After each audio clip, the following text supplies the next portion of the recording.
What's up, guys? We are here at the Indy Championship for Argent Saga, and we have the first, second, and third place winners. First place, Nori Ayukawa. Second place, Vinnie Silverman. Third place, Phillip Pena. And we are going to look at their deck profile. They played today this beautiful Draco Holtz, Ergon Fizzy. So we tested a lot. We played a very similar list. There's a few changes we'll go over, but we decided Ergon Fizzy was the best control deck, and it had a pretty good matchup versus aggro. Like, that's the only deck that might be able to kill us, and it deals with the big demon of the format, which is Ergon Kite, because it goes over the top. So I'm gonna show you how to do that. Yeah, surprisingly, a lot of people slept on this deck, and you guys didn't, and you absolutely dominated everybody. I even played you in Swiss, and you I think collectively over the weekend we had like 2 games lost, or 3 games? 2 games. It was a 2 games lost total, like not games. to each other. Yeah, not to each other. Games, just straight loss. Games. Yeah, 2 games. All 3 of us. Games. All 3 of us. Oh my gosh, that's gross. Okay, well, let's see this deck. We have 3 devourments. They are guardians, but they're actually just sack fodder for the best monster in our deck, which we'll go off later. But yeah, it's staple blocker. We have 3 allurements. That's probably the best way to deal with aggro. Stops the 1-drops from attacking, takes its tokens as well. 3 avers for the control matchups, and like mid-range matchups, it just makes them discard, and who doesn't like a fat guy who discards cards? Like, that's just great. We have 1 jealousy. The jealousy was actually just for the control mirrors. We are a spell-based deck which uses Strike of the Golem, so you do want to draw a card off your strike in the control matchups. So that's why it's just a 1-of. Yeah, I guess we'll go over the differences later. Yeah. And then 1 Golem of Vengeance, another card to interact with the control decks. It does take Sylphia, which really matters against Ergon Kite, and it does stop like people from setting up Mayuk loops in the mirror match. It also matters against the non-Ergon decks, because then they can't get those cards back. Yeah, like everybody who's also playing like X green decks or X blue decks, they lose their boss monster without able to get them back. So. Then we play 3 Guard Hounds, another good Yami target, just a good blocker in general. Probably get sided out the most card on any card, honestly. But I played 1 Catastrophe Demon. That card is actually like way better than I thought it was. It had Destroyer for when I need to turn, like when I need to kill them. And it just stunts your opponent. Like, they can't top deck a quickness guy and kill you, and they can't really interact because everything comes in tap. And the craziest interaction is you attack the light tower because you get to see their towers with the checkers, and it just brings their knight into tapped, and then you get to attack it and not have to worry about it. So like that's a wild interaction. The best black Argent rare. Oh my god, it's disgusting. I hate it. I'm having flashbacks right now. It's probably like the way you win the game with this deck is you just set up crazy boards with strike and you just play him, and then your opponent can't play anybody for the rest of the game because they'll just lose it, and it's just so insane. The reason why this card is so freaking good, guys, is it's you know, sacrifice unit, choose 1, doesn't have any restriction to it at all. Which is just nuts. Like, yeah, that's why like it's the best sack fodder for like devourment, because you just have 3, you never block with it in the early game, and you just let them fly. It can sack itself too. So like so if they interact with it, you always put in your graveyard, and because you have Ergon, you just have access to your graveyard at all times. So you just keep setting up. So it's like more devourments for sack, or just the gloom if they are able to get rid of it. You just like you just let me break all the towers, and then when I played you, you're just like, I'm just gonna devourment loop your entire field, and I have nothing because I'm not playing Ergon, and I can't do anything about it. Then for spells, that was the black creatures. For spells, we played 3 delayed poisons. Super good versus the aggro, really. That's what we had it for, to interact with Shard Beast, so we don't lose too many towers in the early game. And it's just a cool card. It does deal with like the mirror match gloom when they like tap out, and you're able to like 1-for-1 removal it to get it off the board, because that's really the name of the game, is just like keep gloom off the board. So it helps in those interactions. 1 mana kill spells. Yeah, high tempo. Always nice. Then we had 2 Dust Strikes. We didn't play any 1-drops, so we wanted to eliminate like the dead draws in our deck. So there was no way to keep it like on curve, because we'd have to play a 2-drop, and we didn't have too many 2-drops, and then like on 3 we'd play it with open mana. So we decided to cut the number down just to have like non-dead cards, because sometimes we won't have a black unit early, and then that's when it gets real dicey, having an early Dust Shark that you can't use. Overall, just a strong card. I can see it up to 3, I can see it down to 1. Just a really strong card. Yeah, you need instant speed removal. It's really good against Ergon too. Yeah, it's good against a lot of things. It gets Sophia if they don't have balance. dagger, that's a fat -2. Yeah, that's why like you still need it in the deck at some amount. Then for our Mayu package, we played 2 Strike of the Golems. We played 2 because you really just want to see it in the graveyard, but it does load up the board so your Gloom can take over the game, and it's just like a really strong card. Yeah. Unlike stuff like Cryo Madness and Soul Transfer, if you draw it in a situation where you wouldn't want to play it, normally you can at least get some value out of it. Yeah, like worst case scenario, because there's the jealousy, you draw a card, discard a card, or you make a blocker, discard a card, or there's like a lot of setups that like just make the game pretty good in your favor, regardless of what you get on turn 5. Then probably the best black spell, we played 3 Yami. I think this card's self-explanatory, especially in a control deck where you let your opponent break your towers. They'll break 3 super easy, and then you get both effects really easy, and that helps turn to tie the game too, so it's wild. And then 1 Philosopher's Stone. We're a mill deck, and we mill golems, so it's always nice to have this. It's cool because you can set up plays where you put the target you want back on your deck if you mill it, or like have 6 golems, put Vengeance back on top of your deck, and then get it, which is like a play I did a lot, which is kind of cool. And it summons the Oligarch. Yeah, it does summon the Oligarch, which is the craziest part. Getting it to 4 is just the only number you really care about. Yeah, 4 is insane. Perfect, like, yeah. It's the best card in the deck. So, and that's all our black cards. Okay. Then we played, for blue monsters, we played 2 Great Stormfish. It was a really good mid-range creature that lets you like tap down the board and fight for the board, because that's what you want to do with this deck a lot before you establish like complete control. And it's a crazy target to sack off of the Oligarch, because its ruined effect lets you put a card on top of the board. So like you tap a guy, attack with the Oligarch, and then whenever they try to make a play, you can just sack it and put the card back on top of the deck. And if they're not playing Ergon, they really can't get through that card very easy. So it's like a dead, you kind of just time walk them, sort of. Then we played a 1-of Wavebender. This card was just insane versus the token decks. It just bounces them, or anything that like doesn't really have an arrive, but is just really good on the board, just gets it out. Also, you can 2-for-1 like the Liam decks when they have augments and stuff like that. Also, a big part of the deck is because it's Ergon, you want it to be sort of a toolbox deck, so it's nice to have like a bunch of 1-ofs to just like, you know, just have a variety of things to do with Ergon. Then we played 2 Juggernauts. They were just great guardians. Once you establish, the cool thing with Mayu is that it has Soul Drain. So you can interact on instant speed with Soul Drain, and it's just a guardian that blocks, so against the aggro decks they have a really hard time. It trades probably like 3-for-1, 2-for-1 depending on what the creatures are, and that's good enough to just put us in the driving seat. Yeah, against Liam, it's just an instant. And they can't even interact with it because its ability to protect itself, which is kind of crazy. And it's also, as it came up in our 4-hour mirror, it's also 4-hour. Wait a sec. Okay, so you need to tell me what happened here really quick. So 4-hour mirror in the finals. Yes. Right, because nobody was allowed to draw. Yes. 4 hours between. It was good content though. Yeah, 4 hours. Oh yeah, it was on Twitch. Yeah, so you want to see 4 hours of how to play the Ergon Fizzy mirror boy, match. I'm sure everybody and watch us misplay quite a bit. Yeah, watching that.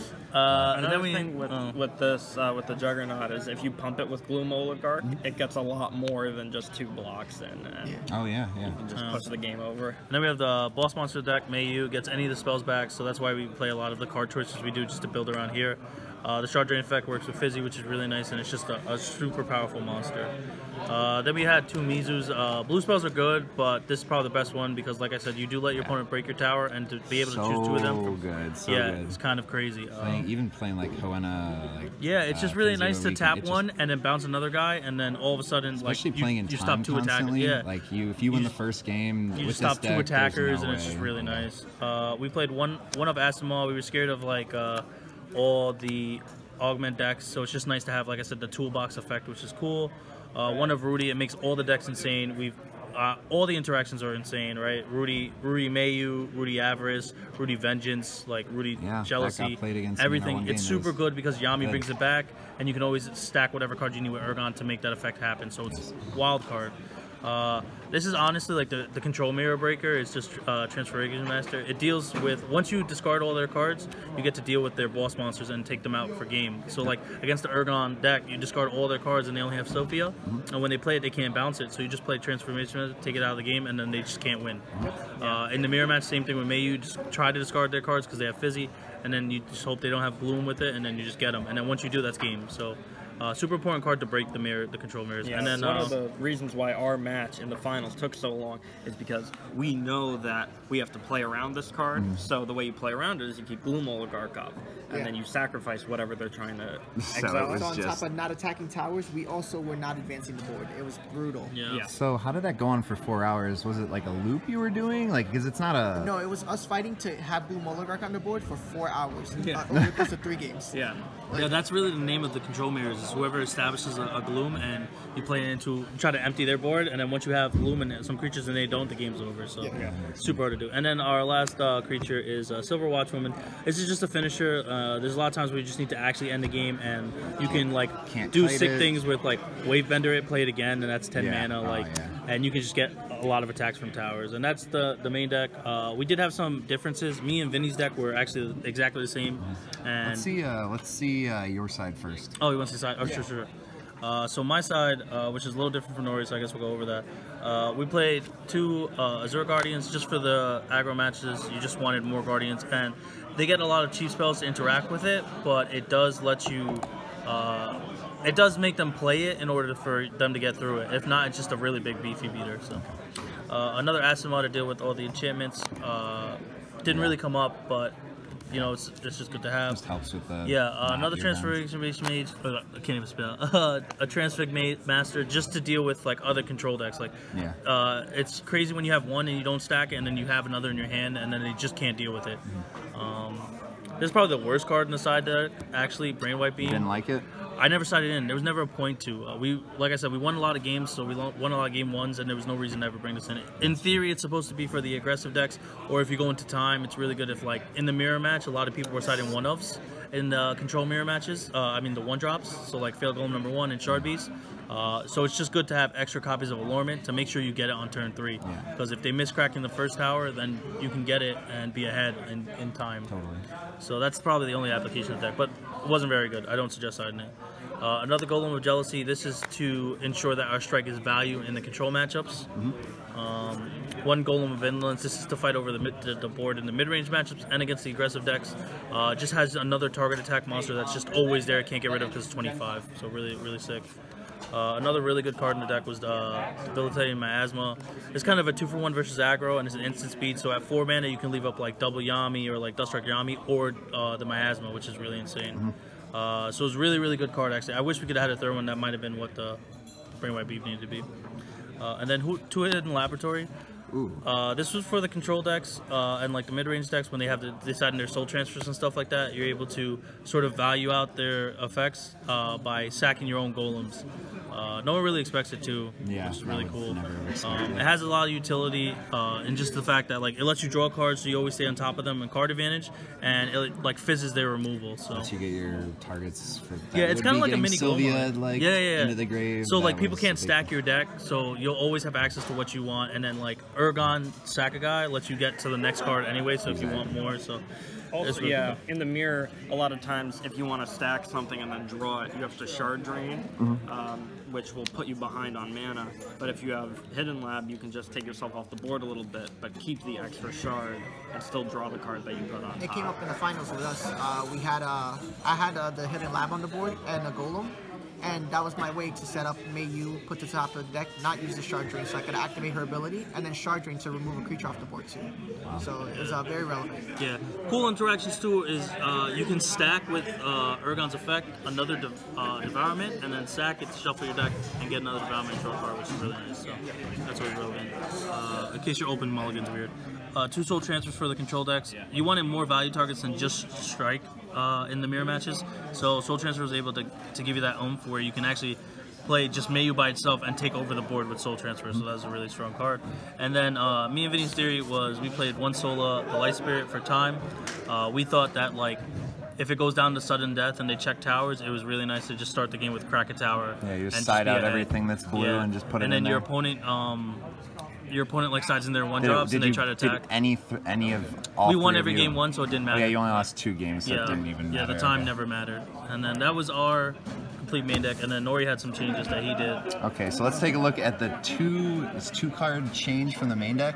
So let's see them. Let's see what these MVP cards are. No MVPs, just more consistency. So I didn't end up playing the Wave Bender. I instead played the 3rd Great Stormfish because I personally like being able to trade white creatures for their creatures, and the only way to do that, if you're stopping them from attacking, is by tapping their guy down. So I like being proactive rather than reactive. Okay, that's fair. And then this was an extra dark unit for me, and also an extra golem, which I felt our golem count was a little low, so it was a little hard to set up Philosopher Stones. Okay, so what was the one card that you felt helped you like be the winner rather than, you know, second and third place, rather than these bums over here? Yeah. Well, I had the Mirror Breaker over here. I played 1 in the sideboard. Boom! Check him out. Crystal Dimensional Dragon. Ain't none of you guys probably thought you'd have seen that in this deck. Or at least not in this deck anyways, but yeah. I saw 10 mana, but it meant that you can still cast it as long as you draw it. So yeah. It's you don't need the effect of casting it for free. You just need to play it on a turn where you're already ahead and stop them from developing their board. Yeah, you play that against, when they're trying to Sylphia you, after they stack the Sylphia, it's like it doesn't matter because they don't get to play it onto the board, and you get a full turn to discard it out of their hand and start looping them again. It was a fantastic card, and I didn't get to play it much because we didn't get to play many game 2s. But my first round opponent, first round in Swiss, I stacked it. Yeah, Ryan. I stacked it to the top of my deck, and he just conceded. He said I wasn't gonna cast it against him, so it would have been good enough. That's funny. Yes. So it was a very good card, and very happy to play it. Well, thank you guys so much. Shards. Oh, I don't know shards. if that matters. We gotta see the shards. It's just 3 crystals, 1 Chrono. This is probably the best one for any like mid-range or control deck. It's so good. It's just outside. You never want to turn your Fizzy face down, but like there are spots where you have to, like you're about to die. So it's just another removal spell, which is nice. Also, sometimes with this deck, since you mill so much, you get to no cards in deck, and then the Fizzy doesn't even do anything for you. So you can just crack it off for extra value. And then the regular shards and towers.